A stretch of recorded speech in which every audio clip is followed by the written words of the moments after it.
आज हम डिस्कस करेंगे ग्रामर का lesson number 2 parts of sentence. वाक्य के भाग। प्रत्येक वाक्य के दो भाग होते हैं। Number 1 subject, number 2 predicate. Subject क्या होता है? सब्जेक्ट को हिंदी में कहते हैं कर्ता, अर्थात कार्य को करने वाला। वाक्य का वह भाग जिसके विषय में कुछ कहा जाए उसे क्या कहते हैं? उसे सब्जेक्ट कहते हैं, अर्थात जो किसी कार्य को करता है। Number 2 predicate. प्रेडिकेट को हिंदी में विधेय कहते हैं। और सब्जेक्ट को छोड़कर रिमेनिंग पार्ट, शेष भाग प्रेडिकेट कहलाता है। या हम इस तरीके से भी कह सकते हैं, प्रेडिकेट वह होता है जो सब्जेक्ट के विषय में बताए। उसे प्रेडिकेट कहते हैं। जैसे तालिका में दिया गया है, शी सिंग्स अ सॉन्ग। गाना गाती है। गाना कौन गाती है?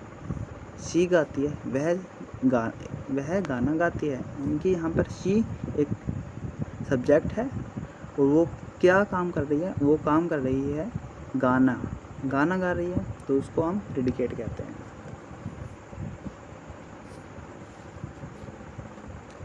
अब डिस्कस करते हैं पार्ट्स ऑफ सब्जेक्ट। सब्जेक्ट के भाग।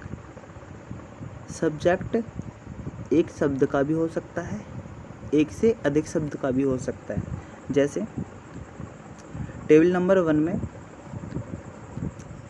सीमा डांस्ड। इसमें सब्जेक्ट एक वर्ड का सब्जेक्ट दिया गया है, तो यहाँ पर सीमा एक सब्जेक्ट है और डांस्ड प्रेडिकेट है। अब डिस्कस करते हैं टेबल नंबर 2 में। नंबर 2 में सब्जेक्ट के दो भाग दिए गए हैं। नंबर 1 क्वालिफायर और नंबर 2 हेड वर्ड। क्वालिफायर क्या होता है, इसके बारे में डिस्कस कर लेते हैं। क्वालिफायर में वे सभी शब्द आते हैं जो नाउन की ओर संकेत करते हैं। ठीक है, क्वालिफायर में वे शब्द आते हैं जो नाउन के विशेषता को बताते हैं, नाउन के लिए कोई संकेत देते हैं, उसे क्वालिफायर कहते हैं। हेड वर्ड होता है जो नाउन जिस पे है ना सेंटेंस टिका हुआ होता है। जैसे इसमें दिया है क्वेश्चन नंबर 1 में, a girl sings a song. एक लड़की गाना गाती है।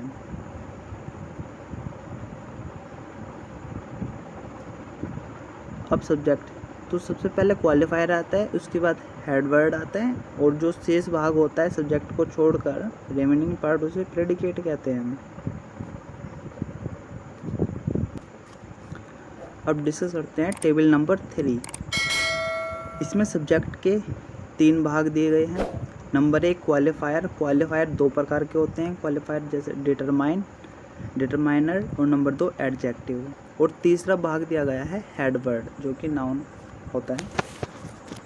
डिटरमाइनर के बारे में डिस्कस कर लेते हैं। डिटरमाइनर क्या होता है?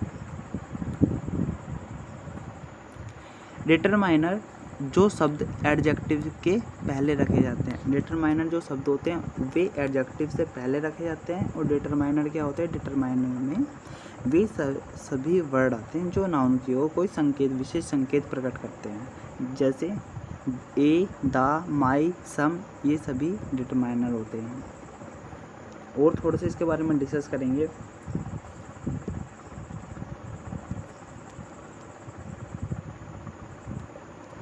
निम्न तालिका में दिया गया है, डिटरमाइनर के अंतर्गत निम्न तरीके के शब्द आते हैं। जैसे नंबर 1 आर्टिकल, ए, एन और द, ये सभी डिटरमाइनर में आते हैं। नंबर 2 डोमेस्ट्रेटिव एडजेक्टिव, जैसे दिस, दैट, दीज, दोस आदि, ये भी डिटरमाइनर में आते हैं जो नाउन की ओर कोई संकेत प्रकट करते हैं। नंबर सी पजेसिव एडजेक्टिव, जैसे my, our, your, his, her, their, its, it is.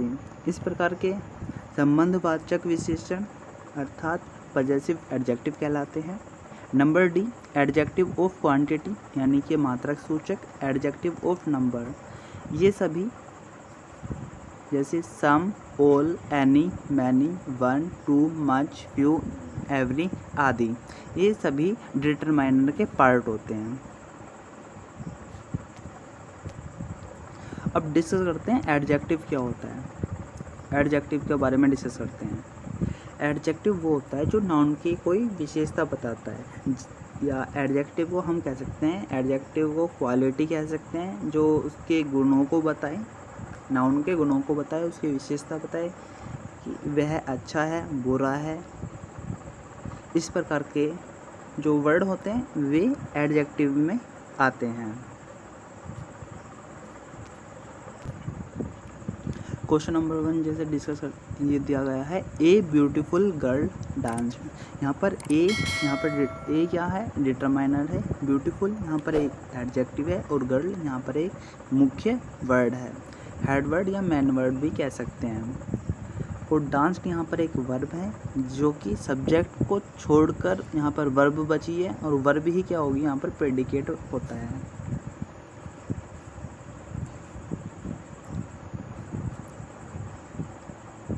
यहाँ नोट डिस्कस ये कर लेंगे कि उपरोक्त टेबल में क्वालिफायर के दो भाग बताए गए थे, कौन कौन से, एक डिटरमाइनर और दूसरा एडजेक्टिव।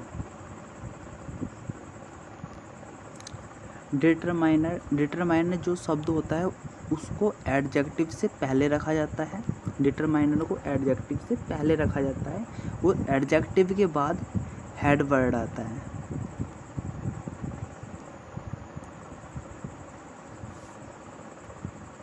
टेबल नंबर 4 के बारे में डिस्कस कर लेते हैं।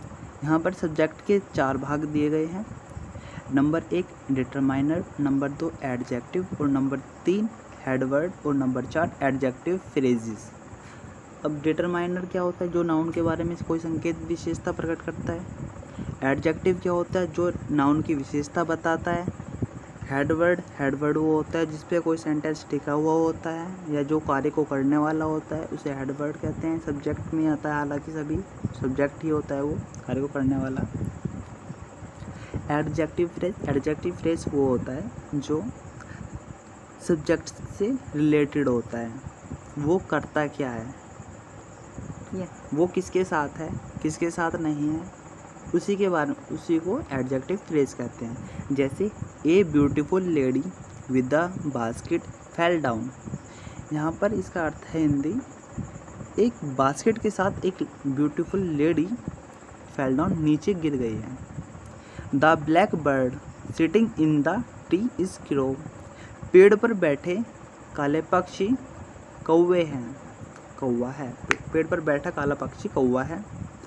My elder sister lying in the bed is sick। Number 4 these pretty flowers in the pot withered। Note करने वाली बात यह है, नंबर 1 उपरोक्त टेबल में प्रत्येक वाक्य का सब्जेक्ट किस चीज़ से मिलकर बना है, वो मिलकर बना है डिटरमाइनर, एडजेक्टिव और head word plus adjective phrase से मिलकर बना है।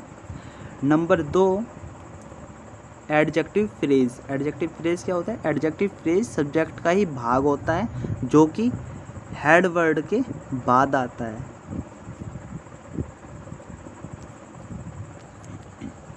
अब डिस्कस कर लेंगे जिरंड एंड इनफाइनाइट के बारे में। जिरंड का प्रयोग, जिरंड फॉर्म सबसे पहले जान लेते हैं, जो बनता कैसे है, जिरंड फॉर्म बनती कैसे है। यदि वर्ब की फर्स्ट फॉर्म में आईएनजी को जोड़ दिया जाए तो वह जिरंड रूप बन जाता है, और जब वह जिरंड रूप बन जाता है तो वह सब्जेक्ट के रूप में कार्य करने लगता है, सब्जेक्ट रूप में कार्य करता है। जैसे स्मोक प्लस आईएनजी, स्मोक माने होता है धूम्रपान करना, स्मोक एक वर्ब होती है, इसमें आईएनजी यदि जोड़ दिया जाए तो वो एक जिरंड रूप बन जाता है। तो जिरंड रूप जब बन जाता है वो एक सब्जेक्ट रूप में कार्य करता है। जैसे कि यहाँ पर दिया गया है smoking is a very harmful, smoking यहाँ पर एक सब्जेक्ट बन गया है जो कि जिरंड रूप कहते हैं।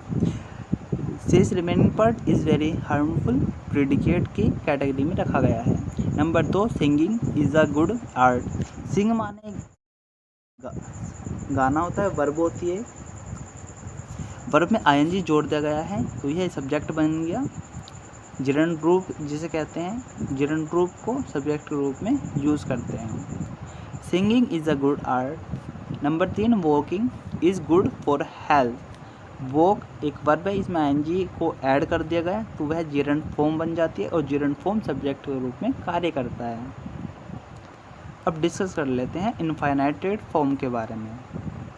इनफाइनाइटेड फॉर्म क्या होती है? यदि वर्ब की फर्स्ट फॉर्म से पहले टू को रखा जाए, यदि वर्ब की फर्स्ट फॉर्म से पहले टू को रखा जाए तो वह इनफाइनाइटेड फॉर्म कहलाती है। और इनफाइनाइटेड फॉर्म भी सब्जेक्ट के रूप में यूज़ होती है। जैसे टू स्विम, स्विम एक वर्ब होती है, वर्ब से पहले टू को जोड़ दिया गया है, टू स्विम, जो कि एक इनफाइनाइटेड फॉर्म बन जाती है और इसको सब्जेक्ट के रूप में यूज़ किया गया है। जैसे दिया गया क्वेश्चन नंबर 1 में, to swim is pleasant. To swim एक सब्जेक्ट है। Number 2, to smoke in injurious, smoke एक वर्ब होती है और टू सब्जेक्ट होता है। सॉरी, टू स्मोक एक सब्जेक्ट के रूप में यूज़ किया गया है। To sleep is essential. कुछ इनफाइनाइटेड फॉर्म के बारे में और डिस्कस कर लेते हैं। जैसे यदि सब्जेक्ट में टू वर्ब के अतिरिक्त और कोई वर्ड आ जाए तो वे वर्ड सबसे पहले कहाँ आएंगे? टू वर्ड से पहले आएंगे या टू वर्ड के बाद में आएंगे? टू वर्ड से पहले आएंगे या टू वर्ड के बाद में आएंगे, उसी के बारे में हम डिस्कस करेंगे। जैसे इसमें दिया गया है नंबर 1 में, to work hard should be our aim. कठिन परिश्रम करना हमारा एम होना चाहिए, लक्ष्य होना चाहिए। Question number 2, to work is to worship, कार्य पूजा होती है। To save for the future is always useful. Question number 4, to free India was our motto. Number 5, to pay the taxes is our duty. अब इसके बारे में थोड़ा सा डिस्कस कर लेते हैं। पे यहाँ पे एक वर्ब है और टू पे से वर्ब से पहले यदि टू को जोड़ दिया जाता है तो वह इनफाइनाइटेड फॉर्म बन जाती है। और जब वह इनफाइनाइटेड फॉर्म बन जाती है तो उसको सब्जेक्ट के रूप में यूज़ करते हैं। अब जब वह इनफाइनाइटेड फॉर्म के बाद हमेशा जो हेड वर्ड होता है उसको बाद में रखा जाता है, या उसको हेड वर्ड के रूप में यूज़ कर सकते हैं या उसको फ्रेजल वर्ब के रूप में यूज़ कर सकते हैं। लेकिन जो हेड वर्ड होता है, ज़्यादा टू पे इनफाइनाइटेड फॉर्म को हेड वर्ड से पहले रखा जाता है। अब डिस्कस कर लेते हैं टेबल नंबर 7, इट तथा देयर का यूज़। इट तथा देयर का प्रयोग इसमें दिया गया है, it was winter. Number 2, it is dark. Number 3, there was a king. Number 4, there is a lion in this forest. अब थोड़ा सा इसके बारे में डिस्कस कर लेते हैं। इट देयर कब यूज़ होता है, कब यूज़ नहीं होता? जब इट और देयर का यूज़ तब किया जाता है जब सेंटेंस में सब्जेक्ट ना दिया गया हो। जैसे नंबर 1 में दिया गया था, इट वॉज अ विंटर, सर्दी थी। अब सर्दी थी, क्या इसमें सब्जेक्ट है? नहीं है। तो जब सब्जेक्ट नहीं होता वहाँ पर इट या देयर का यूज़ करते हैं। उसको किस प्रकार से यूज़ करते हैं आइए जानते हैं उसके बारे में। नंबर 1 पॉइंट में बताया गया है, इस टेबल में इट तथा देयर का प्रयोग सब्जेक्ट के रूप में हुआ है। बिल्कुल हुआ है। नंबर 2, ऐसे वाक्यों में इट देयर का कोई अर्थ नहीं होता। ऐसे वाक्यों में जिस सेंटेंस में सब्जेक्ट नहीं दिया गया होता उसमें इट और देयर का यूज़ करते हैं, और यहाँ पर इट और देयर का कोई मीनिंग नहीं होता। नंबर 3, इट का प्रयोग नेचुरल वस्तु के लिए किया जाता है, प्राकृतिक वस्तु के लिए किया जाता है, और देयर का यूज़ इंट्रोडक्टरी, जो बनावटी हो, जो बनाई गई हो, उसके लिए किया जाता है। एक्सरसाइज नंबर 1, इसमें प्रश्न दिया गया है, हालांकि देख के ही पता चल गया होगा कि इसमें फिल इन द ब्लैंक्स को फिल करना है, जो रिक्त स्थान है। Blank fights for their country, हमें तो केवल सब्जेक्ट से रिलेटेड है, इसलिए हमें इसके बारे में कुछ पढ़ना ही नहीं है, बस यहाँ पर सब्जेक्ट देखना है कि सबसे पहले क्या आएगा। ऑप्शन दिए गए हैं, प्यूपिल, ब्रेव। हमें पता है कि सबसे पहले डिटरमाइनर आता है, उसके बाद एडजेक्टिव आता है, उसके बाद हेडवर्ड आता है और हेडवर्ड के बाद एडजेक्टिव फ्रेज आता है। तो इसलिए हम कहेंगे सबसे पहले इसमें देखो कि हेडवर्ड क्या है। यहाँ पे प्यूपिल प्यूपिल हेडवर्ड है। ब्रेव ब्रेव है एडजेक्टिव जो कि है ना बहादुर, इनकी उसकी विशेषता बता रहा है। तो इसलिए सबसे पहले ब्रेव आ जाएगा और उसके बाद आ जाएगा प्यूपिल। Brave प्यूपिल fights for their countries. इस प्रकार से ये सेंटेंस कंप्लीट हो जाता है। Number 2, blank life is in this village. Option में दिया गया है सब्जेक्ट के बारे में, रिच ए मैन। सबसे पहले डिटरमाइनर आता है, तो यहाँ पर डिटरमाइनर क्या है, ए है। तो यहाँ पर डिटरमाइनर ए है।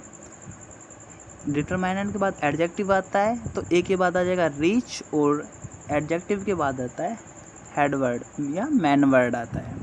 तो इसलिए a rich man lives in this village.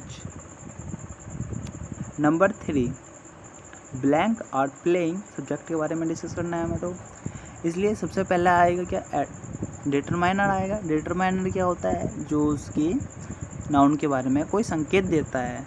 या डिटरमाइनर मैंने बताया था आपको, डिटरमाइनर कई प्रकार के होते हैं। एडजेक्टिव और नंबर हो सकता है, पजेसिव में हो सकता है, पजेसिव वो होता है जैसे माई, देयर, इट्स, इस प्रकार का हमने डिस्कस किया था। तो यहाँ पर डिटरमाइनर सम डिटरमाइनर हो जाएगा। लिटिल हो जाएगा एडजेक्टिव ऑफ क्वांटिटी, यानी कि सम के बाद लिटिल आ जाएगा। और मैन वर्ड है यहाँ पे बॉयज़, इसलिए some little boys are playing, ये सेंटेंस कंप्लीट हो जाता है। नंबर 4 में दिया गया है चाइल्ड्स ए बर्न। तो इसमें सबसे पहले डिटरमाइन आ जाएगा, ए डिटरमाइन आएगा, बर्न एडजेक्टिव है और मैन वर्ड है इसमें चाइल्ड। तो इसलिए a burned child dreads the fire.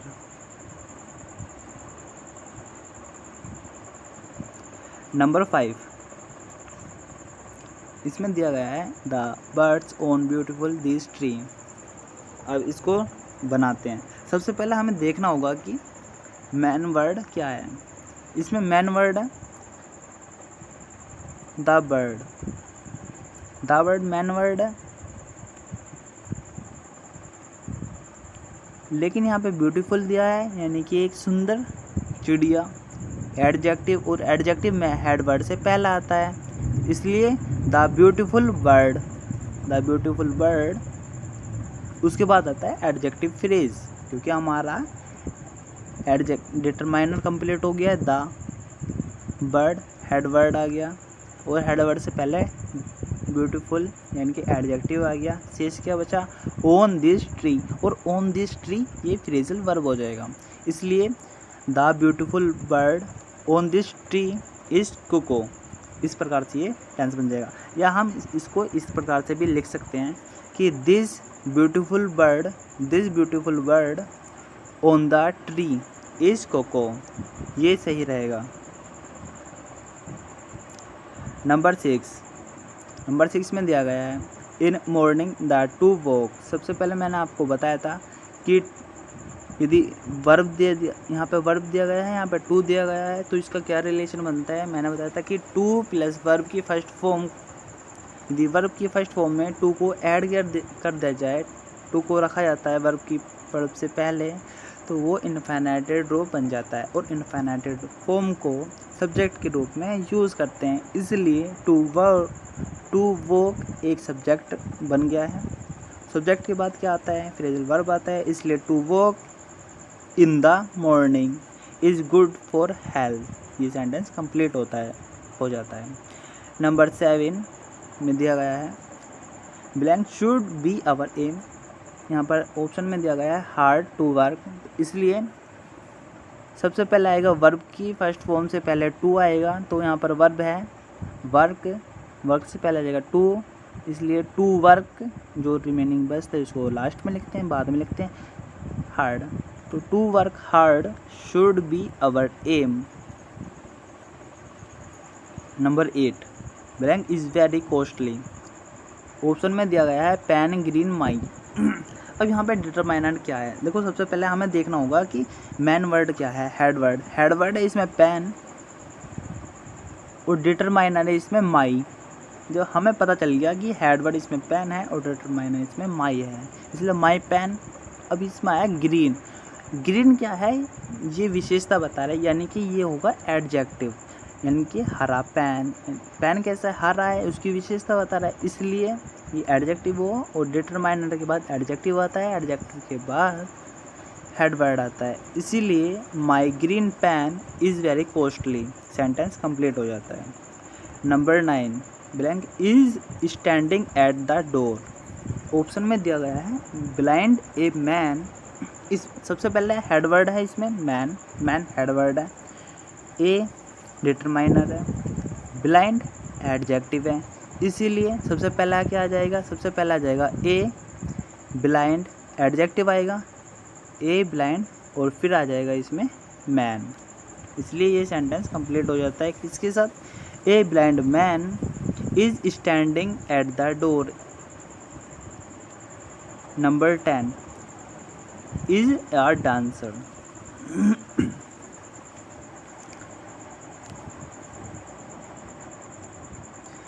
Option में दिया गया है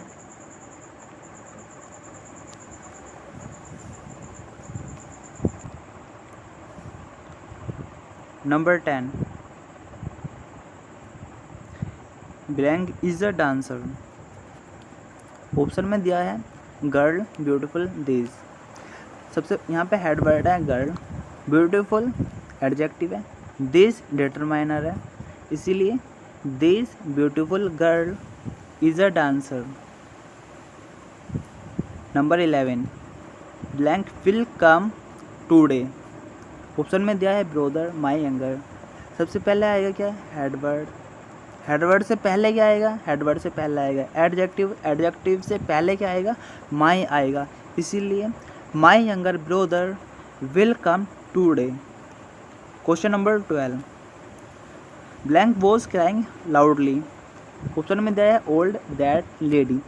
हेड वर्ड है इसमें, सबसे पहले हमें देखना होगा हेड वर्ड क्या है, जो भी आपको समझ में आए सबसे पहले उसको देखो। यहाँ पे हेड वर्ड है लेडी, फिर उसके बाद हमने देखा यहाँ पे दैट है, हमें पता चला कि डिटरमाइनर है, इसलिए दैट लेडी ये बिल्कुल फिक्स हो गया। अच्छा, हमने देखा कि ओल्ड है, उसकी विशेषता बता रहे नाउन की, इसलिए डिटरमाइनर के बाद आ जाएगा एडजेक्टिव, यानी कि ओल्ड आ जाएगा। That old lady was crying loudly. Question number 13, blank is our duty. यहाँ पर ऑप्शन में दिया गया है the country serve to. Serve यहाँ पे वर्ब है। जब भी ऐसे क्वेश्चन आए तो उसमें सबसे पहले हमें देखना होगा कि वर्ब कहाँ पर। इसमें सर्व एक वर्ब है और वर्ब से पहले टू को ऐड कर दिया जाता है, रख दिया जाता है, तो यह एक इन्फिनेटेड फॉर्म बन जाती है, जो कि एक नाउन के रूप में अर्थात सब्जेक्ट के रूप में कार्य करेगी। इसलिए टू सर्व द कंट्री आएगा। और जब भी ऐसा क्वेश्चन आए कि टू सर्व इन्फिनेटेड फॉर्म के अतिरिक्त और भी वर्ड हों तो उन्हें इन्फिनेटेड फॉर्म के बाद में रखते हैं, इसलिए to serve the country is our duty. ये सेंटेंस इस तरीके से कंप्लीट हो जाता है। Question number 14, blank is my friend. Option में दिया है girl basket with the a. सबसे पहले हमें देखना होगा, डिटरमाइनर आता है सबसे पहले ए, उसके बाद आ जाएगा गर्ल, और यहाँ पर बास्केट विद द ये एक फ्रेजल वर्ब होती है, इसलिए हेड वर्ड के बाद फ्रेजल वर्ब आती है, a girl with the basket, इसलिए सेंटेंस कंप्लीट हो जाता है इस तरीके से कि a girl with the basket is my friend. Video देखने के लिए आपका बहुत बहुत धन्यवाद। वीडियो को लाइक शेयर एंड कमेंट्स जरूर कीजिएगा। यदि आपने चैनल को सब्सक्राइब नहीं किया तो चैनल को सब्सक्राइब कर दीजिए और बेल आइकन को प्रेस कर दीजिएगा, जिससे आने वाली वीडियो आपको मिलते रहे।